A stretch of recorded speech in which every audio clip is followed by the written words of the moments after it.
दोस्तों, किसी भी देश को सेफ और सिक्योर रखना बहुत जरूरी है, लेकिन जितना देश को अंदर से सेफ रखना जरूरी है, उससे कहीं ज्यादा जरूरी होता है उसे बाहर से सेफ रखना। और इस काम में इम्पोर्टेंट रोल निभाते हैं हमारे विदेश मंत्री।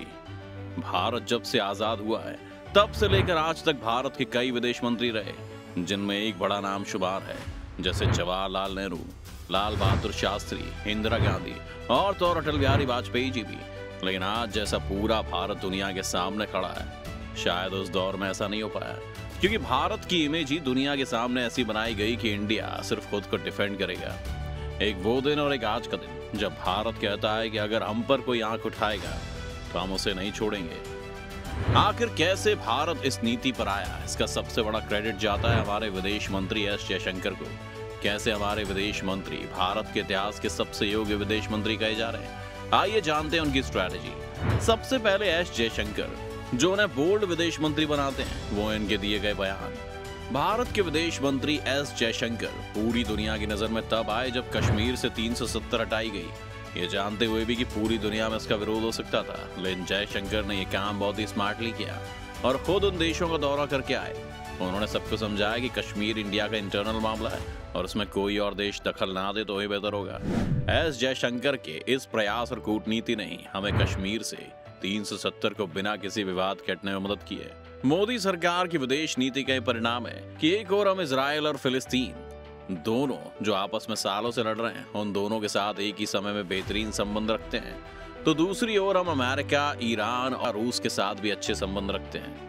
और सुपर पावर्स के साथ अपने रिलेशंस को भारत ऐसे शानदार तरीके से बैलेंस करके चल रहा है कि इंटरनेशनल लेवल पर कई देश आज भारत की इस फॉरेन पॉलिसीज का लोहा मान रहे हैं।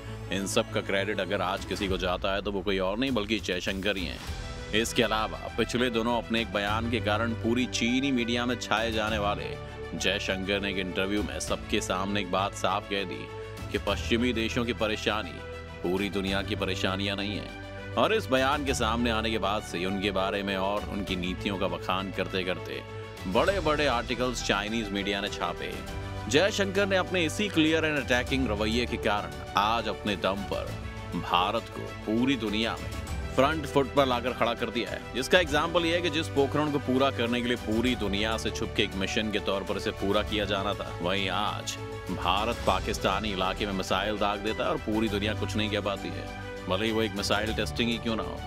लेकिन इस बात से आप समझ सकते हैं कि आज भारत को किसी दूसरे देश का डर नहीं है। रूस यूक्रेन संकट पर यूक्रेन जंग को लेकर पूछे गए एक सवाल के जवाब में एस जयशंकर ने कहा कि आज दुनिया का स्वरूप ऐसा हो गया है कि बड़े संघर्षों का पूरी दुनिया पर जबरदस्त असर पड़ता है। आज पूरी दुनिया फूड एंड फ्यूल संकट का सामना कर रही है। इस जंग के कई पहलू हैं और इसमें से कुछ को तो पहले हल किया जा सकता था। जलवायु परिवर्तन पर रखा पक्ष। विदेश मंत्री डॉक्टर एस जयशंकर ने जलवायु परिवर्तन पर भी अपनी बात रखी। उन्होंने कहा कि जलवायु को लेकर कार्रवाई और जलवायु संबंधी जस्टिस स्पेशल रूप से नोटेबल है।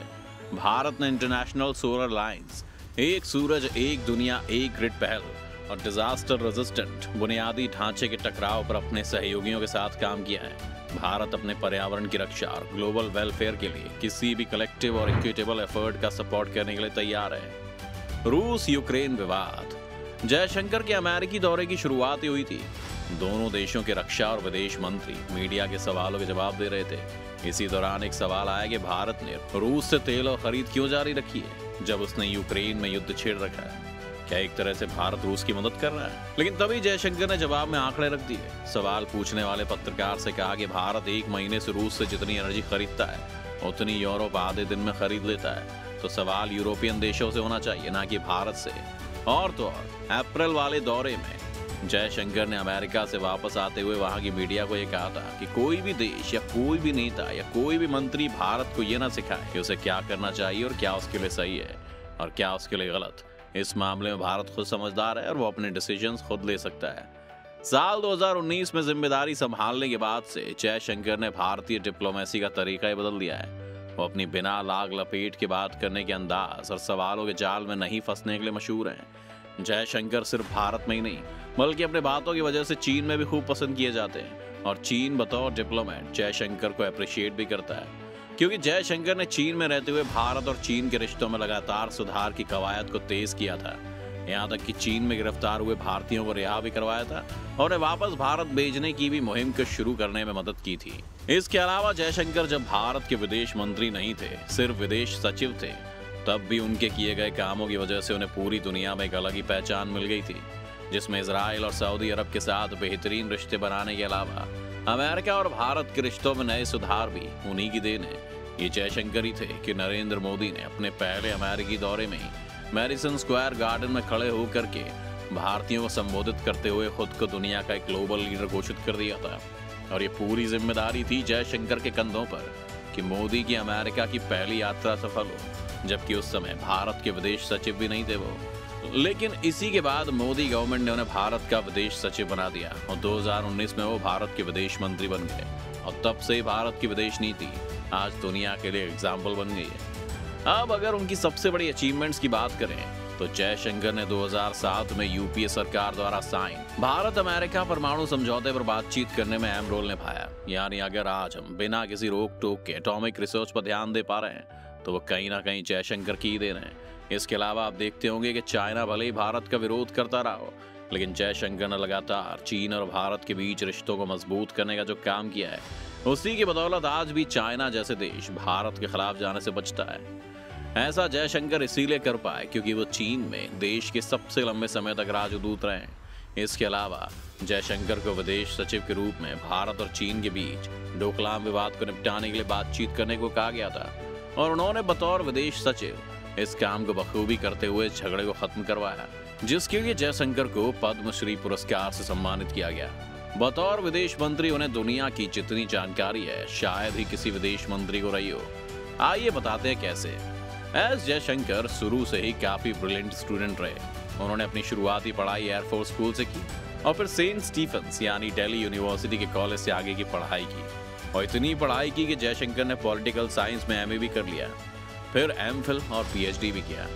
अब इतनी पढ़ाई के बाद उस टाइम जॉब के लिए आपको भटकना नहीं पड़ता था, इसलिए जयशंकर 1977 में भारतीय विदेश सेवा में शामिल हो गए, जिसके बाद उन्होंने अमेरिका, चीन और चेक रिपब्लिक में भारतीय राजदूत यानी एम्बेसडर और सिंगापुर में हाई कमिश्नर के तौर पर काम किया।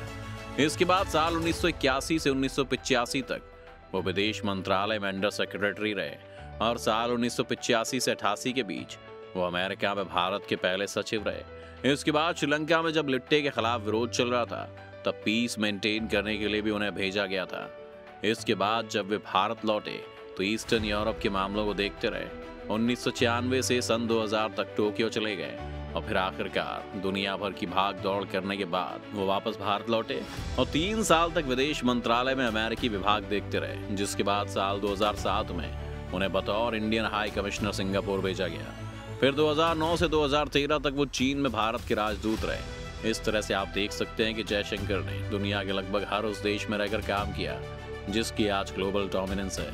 इसलिए सारे देश जयशंकर को बहुत अच्छे से जानते हैं और जयशंकर भी इन देशों को काफी करीब से जानते हैं। इतना ही नहीं, एस जयशंकर 3 लैंग्वेजेस जानते हैं, जिसमें चाइनीज, रशियन और इंग्लिश शामिल है। यानी कि आज दुनिया के सबसे बड़े देशों की जुबान जयशंकर आसानी से बोल लेते हैं। यही वजह है कि जयशंकर इस देशों में अपनी बात बिना किसी कॉम्प्रोमाइज और इंटरप्रेटर के कर पाते हैं, जिसकी वजह से बात के साथ इमोशंस भी पहुंचा पाते हैं। अब चूंकि जयशंकर इतने सारे देशों में काम कर चुके हैं, इसलिए वो उन देशों के कल्चर को भी बखूबी जानते हैं, जिससे हेल्प मिलती है कि कैसे कहाँ काम करना है और उनकी कन्वर्सेशन स्किल्स बेहतरीन है, जिस वजह से आज हर देश के सामने भारत का पक्ष साफ तौर पर रखा जाता है।